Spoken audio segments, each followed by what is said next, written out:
आज हम ईवीएस के मुख्य कॉन्सेप्ट समझने की कोशिश करेंगे।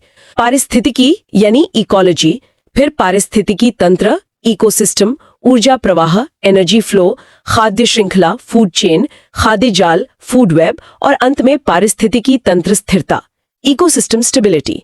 ये सिर्फ परीक्षा के लिए नहीं, एंड नेचर को समझने के लिए भी बहुत जरूरी है। बिल्कुल। किसी इकोसिस्टम में जीवन चलता कैसे है, ऊर्जा कहाँ से आती है, कैसे एक से दूसरे जीव तक पहुंचती है। हाँ बिल्कुल, पौधों से जानवरों तक और फिर आगे भी। सही कहा। फिर ऊर्जा का प्रवाह, उस पर निर्भर जीवन यानी खाद्य श्रृंखला और जाल, और अंत में संतुलन, स्थिरता। जी बिल्कुल।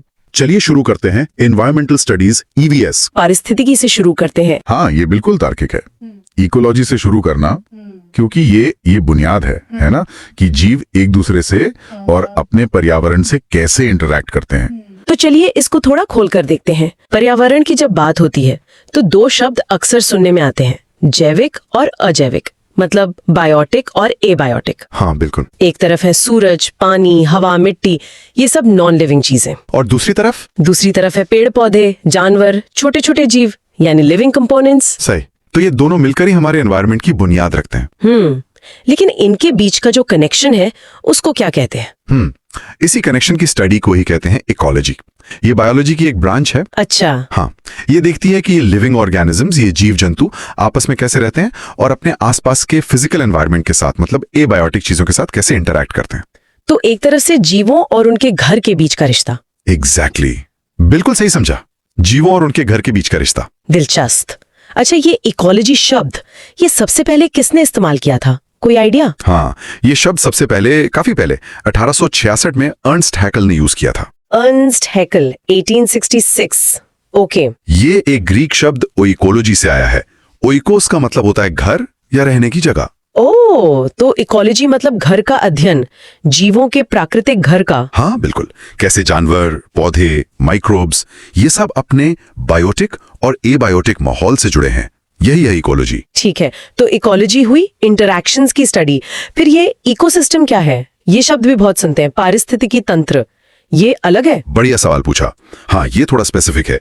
देखिए, इकोलॉजी तो पूरा साइंस हो गया, इकोसिस्टम उस साइंस की एक फंक्शनल यूनिट है। एक तरह से फंक्शनल यूनिट मतलब एक खास एरिया या कम्युनिटी जहां ये लिविंग और नॉन लिविंग चीजें, बायोटिक और एबायोटिक कंपोनेंट्स, एक साथ मिलकर एक सिस्टम की तरह काम करते हैं। ये टर्म 1935 में आर्थर टैंसले ने दिया था। आर्थर टैंसले 1935। ओके, तो इकोसिस्टम में भी वही बायोटिक और एबायोटिक कंपोनेंट्स आ गए। हाँ जी, बिल्कुल वही। बायोटिक मतलब सारी लिविंग चीजें, जैसे पेड़ पौधे, जानवर, बैक्टीरिया, फंगस, ये सब। करेक्ट। इसमें भी कैटेगरीज हैं। पौधे जो खाना बनाते हैं वो हैं प्रोड्यूसर्स, उत्पादक। जानवर जो दूसरों को खाते हैं वो हैं कंज्यूमर्स, उपभोक्ता। हाँ, कंज्यूमर्स। और फिर माइक्रोब्स जैसे बैक्टीरिया, फंगस जो मरे हुए जीवों को डिकम्पोज करते हैं वो हैं डिकम्पोजर्स, अपघटक। प्रोड्यूसर्स, कंज्यूमर्स, डिकम्पोजर्स, ठीक है। और एबायोटिक फैक्टर्स वो नॉन लिविंग चीजें हैं जो लाइफ को सपोर्ट करती हैं, उसे अफेक्ट करती हैं, जैसे सूरज की रोशनी, एनर्जी का मेन सोर्स, पानी, हवा, मिट्टी कैसी है, टेम्परेचर कितना है, क्लाइमेट कैसा है, ये सब यही तय करते हैं कि किसी जगह पर कैसे जीव रहेंगे। सही। अच्छा, यहाँ एक बात और मेंशन करना चाहूंगी जो एग्जाम पॉइंट ऑफ व्यू से इंपॉर्टेंट हो सकती है। हाँ बताइए। प्रोफेसर रामदेव मिश्रा, उन्हें फादर ऑफ इंडियन इकोलॉजी कहा जाता है। बिल्कुल सही। भारत में इकोलॉजी की नींव रखने में उनका बहुत बड़ा रोल है। और ग्लोबली ईपी ओडम को फादर ऑफ मॉडर्न इकोलॉजी मानते हैं। उन्होंने इकोसिस्टम, एनर्जी फ्लो पर काफी काम किया। ये दोनों नाम याद रखने चाहिए। डेफिनेटली, रामदेव मिश्रा और ईपी ओडम। हाँ। ओके, तो अब इकोसिस्टम काम कैसे करता है? आपने एनर्जी फ्लो की बात की। हाँ, एनर्जी फ्लो सबसे जरूरी है। किसी भी इकोसिस्टम को चलाने के लिए एनर्जी चाहिए, और ये एनर्जी हमेशा एक ही डायरेक्शन में फ्लो करती है। एक ही डायरेक्शन में मतलब सूरज से प्रोड्यूसर्स तक, यानी हरे पौधों तक, फिर पौधों से कंज्यूमर्स तक, जानवरों तक, और आखिर में डिकम्पोजर्स तक। ये वापस सूरज की तरफ नहीं जाती, वन वे स्ट्रीट है ये। अच्छा, वन वे फ्लो।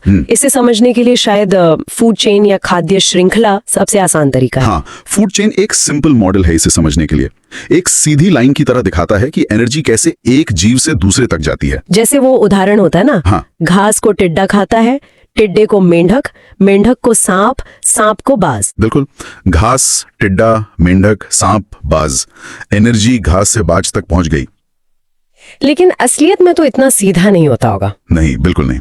प्रकृति में चीजें ज्यादा कॉम्प्लेक्स होती हैं। कोई जीव सिर्फ एक ही चीज तो खाता नहीं। सही बात है। तो कई सारी फूड चेन्स आपस में जुड़ी होती हैं एक जाल की तरह। इसे कहते हैं फूड वेब या खाद्य जाल। Food web, okay.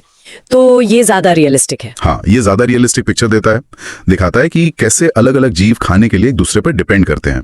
Multiple connections होते हैं। तो क्या इस फूड वेब की कॉम्प्लेक्सिटी का मतलब ये कितना घना है, इसका इकोसिस्टम की स्टेबिलिटी, उसकी स्थिरता से कोई लेना देना है? हाँ, सीधा लेना देना है। बहुत इंपॉर्टेंट कनेक्शन है। अच्छा। देखिए, इकोसिस्टम की स्टेबिलिटी का मतलब है कि वो सिस्टम अपना बैलेंस कैसे मेंटेन करता है, और अगर कोई डिस्टर्बेंस आती है, सूखा, बाढ़, कोई बीमारी, तो उसे कैसे झेलता है। ओके। रोल बड़ा सिंपल है। फूड वेब जितना ज्यादा डाइवर्स होगा, जितना कॉम्प्लेक्स होगा, इकोसिस्टम उतना ही ज्यादा स्टेबल होगा।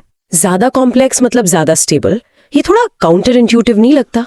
नहीं, देखिए, सोचिए, अगर एक फूड वेब में खाने के बहुत सारे ऑप्शंस हैं और मान लीजिए किसी एक स्पीशीज की पॉपुलेशन कम हो जाती है किसी वजह से, तो जो जीव उसे खाते थे उनके पास दूसरे फूड ऑप्शंस होंगे। अच्छा, हाँ, वो भूखे नहीं मरेंगे। राइट। और इस तरह एनर्जी का फ्लो बना रहेगा, पूरा सिस्टम कोलैप्स नहीं करेगा। अगर एक रास्ता बंद हुआ तो दूसरे रास्ते खुले हैं। समझ गई। तो डाइवर्सिटी होने से रेजिलियंस बढ़ जाती है, सिस्टम झटके सह लेता है। एग्जैक्टली। विविधता ही स्थिरता लाती है। मोर डाइवर्सिटी, मोर स्टेबिलिटी। तो आज हमने इकोलॉजी के बेसिक्स, फिर इकोसिस्टम और उसके बायोटिक और एबायोटिक कंपोनेंट्स, एनर्जी फ्लो को समझने के लिए फूड चेन और फूड वेब, और आखिर में फूड वेब की कॉम्प्लेक्सिटी और इकोसिस्टम की स्टेबिलिटी के कनेक्शन को समझा। ये सारे कॉन्सेप्ट्स बहुत फंडामेंटल हैं। बिल्कुल। और ये सब समझने के बाद एक सवाल दिमाग में आता है। हाँ। सोचिए, अगर किसी कॉम्प्लेक्स फूड वेब से कोई एक की स्पीशीज, मान लीजिए कोई बहुत जरूरी पॉलिनेटर है या कोई टॉप प्रेडेटर, वो अचानक गायब हो जाए, तो उस पूरे इकोसिस्टम पर उसका असर कहां तक और कैसे फैल सकता है। Interesting point. मतलब उसके डोमिनो इफेक्ट्स क्या हो सकते हैं? हाँ, उसके क्या क्या परिणाम हो सकते हैं, इस पर सोचना चाहिए। नमस्कार। आज हम इकोलॉजी यानी पारिस्थितिकी के कुछ बेहद जरूरी कॉन्सेप्ट्स को समझेंगे। हाँ, पोषण स्तर और पारिस्थितिक पिरामिड। बिल्कुल। ट्रॉफिक लेवल्स और ecological pyramids. SSC, UPSC, state PCS जैसे एग्जाम्स के लिए ये समझना बहुत जरूरी है। एकदम। किसी भी इकोसिस्टम में मतलब ये ऊर्जा का प्रवाह कैसे होता है ना, और उसकी बनावट कैसी है, ये जानना एकदम बेसिक है। हाँ, तो शुरुआत कहाँ से करें? पोषण स्तर से। ये ट्रॉफिक लेवल्स क्या होते हैं? हाँ, आसान शब्दों में कहें तो ये किसी जीव की फूड वेब में उसकी पोजीशन या जगह है। अच्छा, मतलब कौन किसको खाता है उस हिसाब से एक लेवल। बिल्कुल, एक पूरी हायरार्की है। सबसे पहले लेवल पर कौन आएगा? पौधे, हरे पौधे। हाँ, उत्पादक यानी प्रोड्यूसर्स, ये अपना खाना खुद बनाते हैं फोटोसिंथेसिस से। इन्हें ऑटोट्रॉफ्स कहते हैं। ये हो गया पहला पोषण स्तर। ठीक है, पहला स्तर पौधे। अब इनको जो खाएंगे वो आ गया दूसरे स्तर पर, प्राथमिक उपभोक्ता, प्राइमरी कंज्यूमर्स यानी शाकाहारी, हर्बिवोर्स, जैसे हिरण, खरगोश। एकदम सही, जो सीधे पौधों पर निर्भर हैं। और फिर इन शाकाहारियों को खाने वाले वो हुए तृतीय स्तर के जीव, सेकेंडरी कंज्यूमर्स। ये मांसाहारी होते हैं, कार्निवोर्स, जैसे लोमड़ी जो खरगोश को खा ले। ओके। और अगर कोई मांसाहारी दूसरे मांसाहारी को खाए तो वो चौथे स्तर पर आ जाएगा, टर्शियरी कंज्यूमर, जैसे मान लीजिए शेर ने लोमड़ी को खा लिया। समझ गई। तो ये लेवल ऊपर बढ़ते जाते हैं। हाँ, और फिर सबसे ऊपर होते हैं शीर्ष शिकारी, एपेक्स प्रेडेटर्स, जैसे शेर, बाघ, चील। इनको आमतौर पर कोई और नहीं खाता। और एक और ग्रुप होता है ना, वो जो मरे हुए जीवों को। हाँ, अपघटक, डिकम्पोजर्स, बैक्टीरिया, फंगस। ये मरे हुए जीवों, पौधों को सड़ा गलाकर उनके पोषक तत्व वापस मिट्टी में मिला देते हैं। इकोसिस्टम की सफाई और रिसाइकलिंग करते हैं ये। बहुत जरूरी काम। तो ऊर्जा हमेशा नीचे से ऊपर की तरफ बहती है, प्रोड्यूसर से कंज्यूमर तक। बिल्कुल यूनिडायरेक्शनल फ्लो है ये, और यही इकोसिस्टम के संतुलन के लिए जरूरी है। अच्छा, अब इन लेवल्स को और इनमें जीवों की संख्या या वजन को दिखाने के लिए वो पिरामिड इस्तेमाल होते हैं ना? हाँ, चार्ल्स एल्टन ने ये इकोलॉजिकल पिरामिड्स का कॉन्सेप्ट दिया था। ये इकोसिस्टम के पोषण ढांचे को, मतलब ट्रॉफिक स्ट्रक्चर को ग्राफिकली दिखाते हैं। कितने तरह के होते हैं ये पिरामिड? मुख्य रूप से 3 तरह के हैं। संख्या का पिरामिड, पिरामिड ऑफ नंबर्स, जीव भार का पिरामिड, पिरामिड ऑफ बायोमास, और ऊर्जा का पिरामिड, पिरामिड ऑफ एनर्जी। ठीक है, पहले संख्या वाले पिरामिड की बात करते हैं, पिरामिड ऑफ नंबर्स। हाँ, ये बहुत सीधा है। इसमें हर पोषण स्तर पर जीवों की कुल संख्या गिनते हैं। जैसे घास के मैदान में। अच्छा, जैसे घास के पौधे बहुत सारे होंगे, लाखों में। हाँ, उत्पादक सबसे ज्यादा, फिर उनको खाने वाले टिड्डे या चूहे वो हजारों में होंगे। ठीक है, फिर टिड्डों या चूहों को खाने वाले सांप वो शायद सैकड़ों में। सही।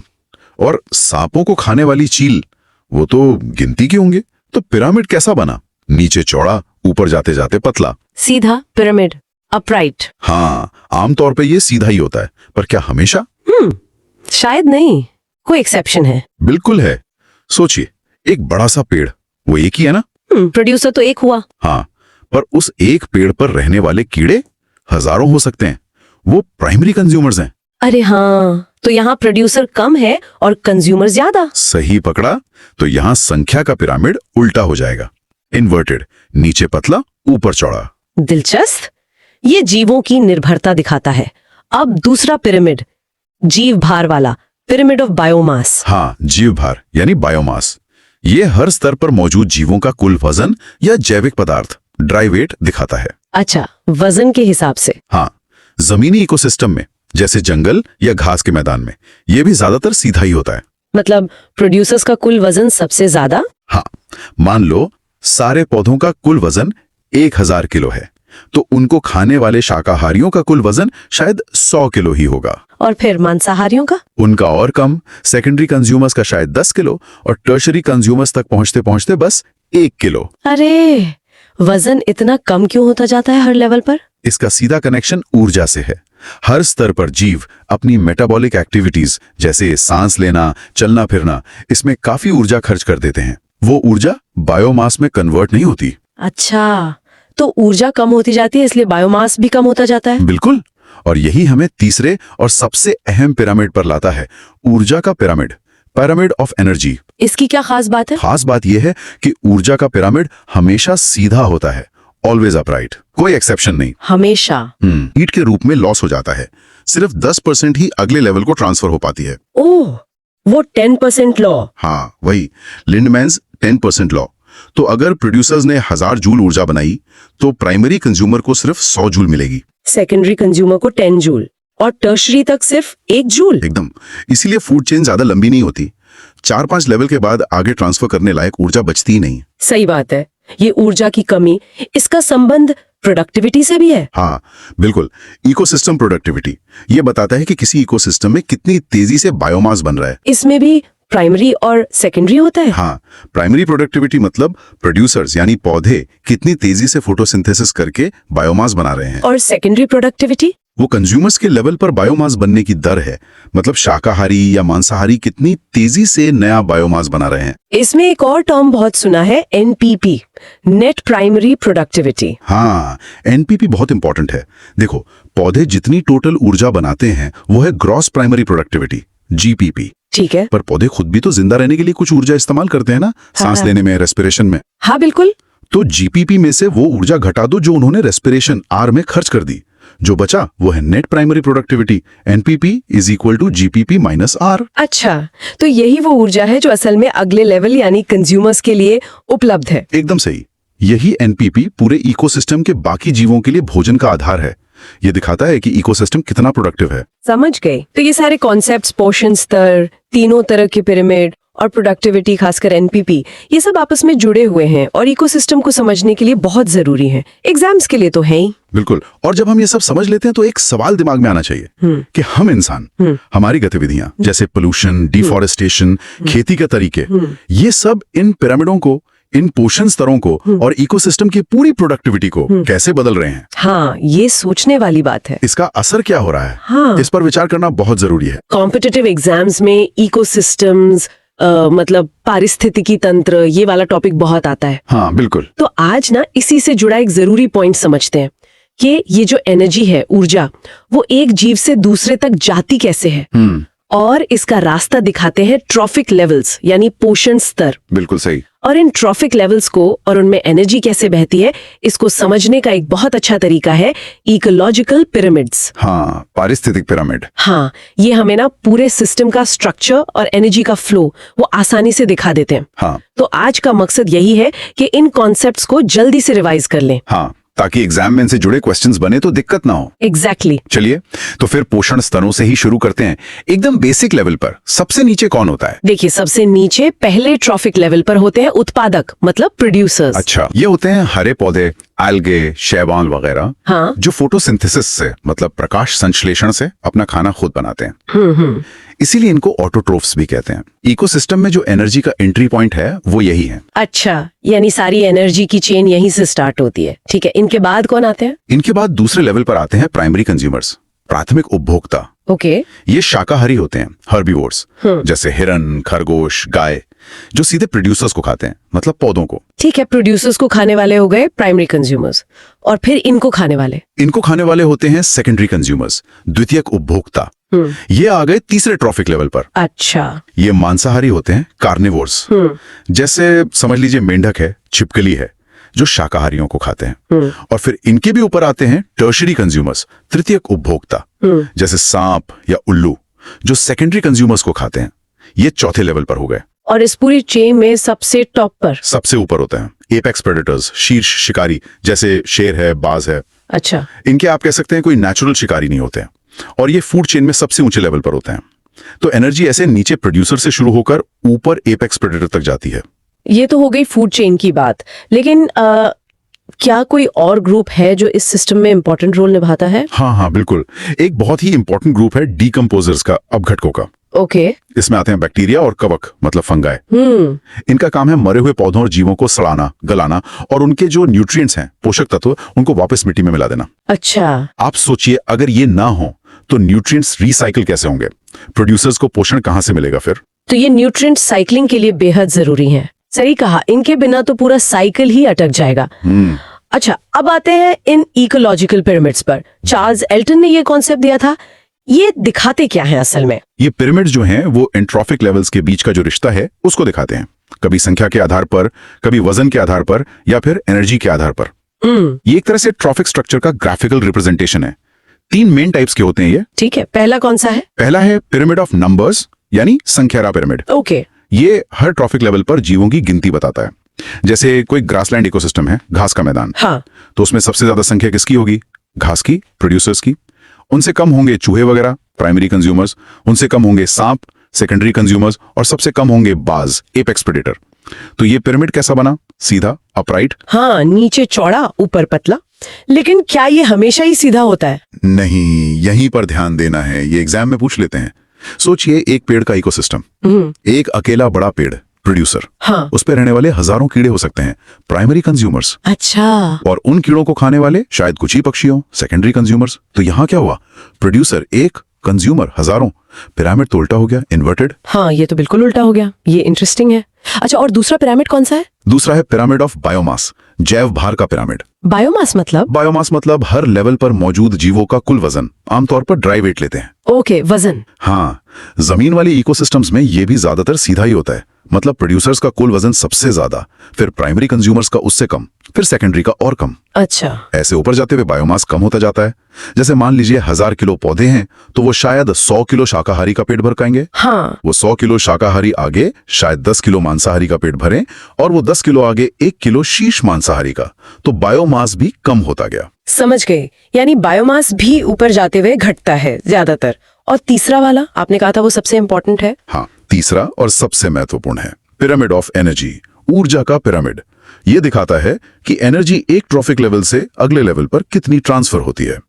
और इसकी सबसे खास बात, जो एग्जाम के लिए बहुत जरूरी है, ये पिरामिड हमेशा, बिल्कुल हमेशा सीधा होता है, अपराइट। इसमें कोई एक्सेप्शन नहीं है। हमेशा सीधा? बिल्कुल। ऐसा क्यों? इसमें जरूर कोई खास वजह होगी। बिल्कुल, ये असल में थर्मोडायनामिक्स के लॉस से जुड़ा है। होता क्या है कि जब एनर्जी एक लेवल से अगले लेवल पर जाती है, तो उसका एक बहुत बड़ा हिस्सा, करीब 90%, वो या तो गर्मी बनकर वेस्ट हो जाता है एनवायरनमेंट में। अच्छा, 90%? हाँ, या फिर वो जीव अपने लाइफ प्रोसेसेस जैसे रेस्पिरेशन वगैरह में इस्तेमाल कर लेता है। तो अगले लेवल के लिए बचती है सिर्फ लगभग 10% एनर्जी। सिर्फ 10%? हाँ, इसे 10% लॉ भी कहते हैं। अब क्योंकि हर स्टेप पर एनर्जी इतनी ज्यादा घट रही है, तो पिरामिड तो हमेशा नीचे से चौड़ा और ऊपर से पतला ही बनेगा ना? हमेशा सीधा। ये 10% नियम तो वाकई बहुत इंपॉर्टेंट है। अच्छा, इसी से जुड़ा एक और टर्म आता है, प्रोडक्टिविटी। इसका क्या मतलब है? प्रोडक्टिविटी का सीधा मतलब है बायोमास या एनर्जी बनने की रफ्तार, उसकी दर। ओके। प्राइमरी प्रोडक्टिविटी होती है प्रोड्यूसर्स के लेवल पर, मतलब पौधे कितनी तेजी से सोलर एनर्जी को केमिकल एनर्जी यानी भोजन में बदल रहे हैं। इसमें भी दो चीजें हैं, एक है ग्रॉस प्राइमरी प्रोडक्टिविटी जीपीपी, मतलब कुल कितनी एनर्जी बनाई, और दूसरी है नेट प्राइमरी प्रोडक्टिविटी एनपीपी, खर्च करने के बाद अगले लेवल यानी कंज्यूमर्स के लिए बचा पाते हैं। तो NPP equals GPP minus R respiration. अच्छा, तो यही एनपीपी है जो असल में शाकाहारियों को मिलती है। बिल्कुल, और सेकेंडरी प्रोडक्टिविटी होती है कंज्यूमर्स के लेवल पे बायोमास बनने की दर। समझ गए। तो ये जो सारे कॉन्सेप्ट्स हैं, ट्रोफिक लेवल्स, ये तीनों तरह के पिरामिड्स, खासकर एनर्जी पिरामिड और 10% लॉ और ये प्रोडक्टिविटी, इनको समझना एग्जाम के लिए क्यों जरूरी है? मतलब इनसे सवाल कैसे बनते हैं? देखिए, ये कॉन्सेप्ट्स ही तो हमें बताते हैं कि कोई भी इकोसिस्टम फंक्शन कैसे करता है, एनर्जी कैसे फ्लो होती है, क्यों बड़े शिकारियों की पॉपुलेशन कम होती है, क्यों प्रोड्यूसर्स इतने जरूरी हैं, इकोसिस्टम स्टेबल रहने के लिए डाइवर्सिटी क्यों चाहिए, ये सब इन्हीं से जुड़ा है। हाँ, बात तो सही है। एग्जाम में अक्सर इन्हीं कोर प्रिंसिपल्स पे बेस्ड क्वेश्चंस आते हैं। कभी डायरेक्ट पूछ लेंगे, जैसे एनपीपी सबसे ज्यादा कहाँ होती है, या कौन सा पिरामिड कभी उल्टा नहीं हो सकता। हाँ, ये तो पूछा जाता है। या फिर कोई सिचुएशन देकर पूछ लेंगे कि इसका इकोसिस्टम पर क्या असर होगा। एप्लीकेशन बेस्ड क्वेश्चंस, इसलिए ये फंडामेंटल्स क्लियर होने बहुत जरूरी हैं। तो हमने देखा कि पोषण स्तर जो है वो ऊर्जा के रास्ते को दिखाते हैं, और ये जो इकोलॉजिकल पिरामिड्स हैं, संख्या, जैव भार, ऊर्जा वाले, ये उस स्ट्रक्चर को समझने में मदद करते हैं, खासकर ऊर्जा का पिरामिड और 10% नियम, जो दिखाते हैं कि एनर्जी का फ्लो हमेशा एक तरफा है और हर कदम पर घटता जाता है। बिल्कुल सही कहा। अब जाते जाते एक सवाल आप सबके सोचने के लिए। हाँ, अगर मान लीजिए किसी इकोसिस्टम से सारे डिकम्पोजर्स, मतलब बैक्टीरिया और कवक, अचानक हटा दिए जाएं, तो उस इकोसिस्टम पर तुरंत क्या असर पड़ेगा और लंबे समय में क्या असर पड़ेगा? सोचने वाली बात है। हाँ, सोचिए और अपने विचार नीचे कमेंट्स में जरूर बताइएगा। नमस्कार। कभी सोचा है जब पेड़ पौधे या जीव जंतु मर जाते हैं तो उनका आखिर होता क्या है, वो गायब कैसे हो जाते हैं, और जो उनके पोषक तत्व हैं वो वापस मिट्टी में कैसे मिलते हैं? जी। प्रकृति में कोई चीज बेकार तो जाती नहीं। बिल्कुल नहीं, सब कुछ रिसाइकिल होता है। हाँ, तो यहीं पर डिट्राइटस खाद्य श्रृंखला और अपघटन, ये प्रक्रियाएं काम आती हैं। जी। और ये न सिर्फ हमारे पर्यावरण के लिए जरूरी हैं, बल्कि आजकल जो कॉम्पिटिटिव एग्जाम्स हैं, एसएससी, यूपीएससी वगैरह, उनमें भी ये कॉन्सेप्ट्स पूछे जाते हैं। हाँ, बहुत महत्वपूर्ण है ये। तो चलिए समझते हैं। हाँ। सबसे पहले ये डिट्राइटस खाद्य श्रृंखला, ये है क्या चीज? देखिए, जो सामान्य खाद्य श्रृंखला होती है वो तो जीवित चीजों से शुरू होती है, जैसे पौधे से। हाँ, जैसे घास को हिरण ने खाया, हिरण को शेर ने, वो वाली। जी, लेकिन ये जो डेट्राइटस खाद्य श्रृंखला है, या डीएफसी कह लें, इसकी शुरुआत होती है मृत कार्बनिक पदार्थों से, मतलब मरे हुए जीवों या पौधों के हिस्सों से। अच्छा, जैसे गिरी हुई पत्तियां या टहनियां, मरे हुए कीड़े मकोड़े, जीवों के अवशेष, ये सब। हाँ, बिल्कुल, इसी को डिट्राइटस कहते हैं। तो फिर इस डिट्राइटस का क्या होता है? इसे कौन खाता है? इसे खाने वाले खास जीव होते हैं, उन्हें कहते हैं डिट्राइटोवोर्स या सैप्रोफाइट्स, हिंदी में अपघटक या मृतोपजीवी। अपघटक जैसे बैक्टीरिया हैं, फंगस यानी कवक हैं, और केंचुए जैसे कुछ जीव भी। केंचुए भी? हाँ,